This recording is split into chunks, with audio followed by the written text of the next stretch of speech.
Test championship വിജയം എന്ന് പറയുന്നത് ശരിക്കും സൗത്ത് ആഫ്രിക്ക പോലത്തെ ഒരു ടീമിന് വലിയൊരു മുന്നേറ്റം കൊടുക്കാൻ സാധ്യതയല്ല. പ്രത്യേകിച്ച് എല്ലാതരം സ്പോർട്ടിലും കൊടുക്കും, പക്ഷേ ക്രിക്കറ്റിനകത്ത് പ്രത്യേകിച്ച് ഈ കറുത്ത വർഗ്ഗക്കാരുടെ ഇടയിൽ അതൊരു വലിയൊരു മാറ്റം വരുത്തി. ഇപ്പൊ തന്നെ അവർക്ക് കുറെ റോൾ മോഡൽസ് ഉണ്ട്.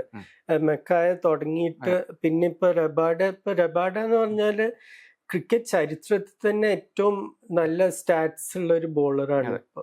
ജോർജ് ലോമൻ മാത്രമേ അതിൽ നല്ലൊരു സ്ട്രൈക്ക് റേറ്റ് ഉള്ള പിന്നെ ഇപ്പൊ ഇൻഗിഡി, ബവൂമ ഇവരൊക്കെ വന്നിട്ടുണ്ട്. അപ്പൊ തീർച്ചയായിട്ടും ഇനിയുള്ള ഒരു തലമുറയ്ക്കൊരു പ്രചോദനമാണ് അത് ക്രിക്കറ്റ് കളിക്കാൻ. പിന്നെ സ്കൂൾസിലൊക്കെ ചിലപ്പോൾ ഇനിയും കുറച്ചും കൂടി പൈസ ഇതൊക്കെ വരും കുട്ടികൾക്ക് കളിക്കാൻ. എന്താ വെച്ചാൽ ഫെസിലിറ്റീസ് വേണമല്ലോ, അതുണ്ട്. പക്ഷെ എനിക്കറിയണ കുറെ പേര് ഇപ്പൊ മുമ്പ് മീഡിയ മാനേജർ ആയിരുന്ന ഗോർഡൻ ടെമ്പിൾട്ടൺ, അദ്ദേഹം ഇപ്പൊ സൊവറ്റോ ക്രിക്കറ്റ് ക്ലബിൽ അതിലാണ് ഇൻവെസ്റ്റ് ചെയ്തിട്ടുള്ളത്. ഈ കറുത്ത വർഗ്ഗക്കാർ അവരുടെ കുട്ടികൾക്ക് വേണ്ടി എന്തെങ്കിലും ചെയ്യുക. എന്താ വെച്ചാൽ അല്ലെങ്കിൽ ഈ കുട്ടികൾ ഡ്രഗ്സ്, ഗാങ്സ് അങ്ങനത്തെ ആ ഒരു വഴിയിൽ തെറ്റായ മാർഗത്തിലേക്ക് പോവുകയാണ്. അപ്പൊ ക്രിക്കറ്റ് വഴി അവരെ ശരിയായ പാതയിലേക്ക് കൊണ്ടുവരാൻ കുറെ പേര് ശ്രമിക്കുന്നുണ്ട്. അപ്പൊ എനിക്ക് വളരെ നന്നായിട്ട് അറിയണ കുറെ പേര് ഇത് അവരുടെയും കൂടി വിജയമാണ് ശരിക്കും.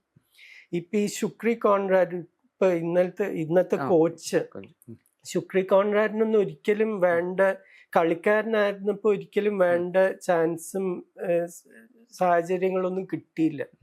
എനിക്കറിയണ എൻ്റെ അനേക ഫ്രണ്ട്സിന് അതേ അനുഭവം ഉണ്ടായിട്ടുണ്ട്. അവരൊക്കെ ഈ കളേർഡ് ക്രിക്കറ്റിലാണ് കളിച്ചത്. ഇപ്പൊ എല്ലാവരും പാവം ബാരി റിച്ചർഡ്സ്, ഗ്രേം പോളക്ക് ഇവർക്കൊന്നും വേണ്ടടുത്ത് എത്താൻ പറ്റിയില്ല.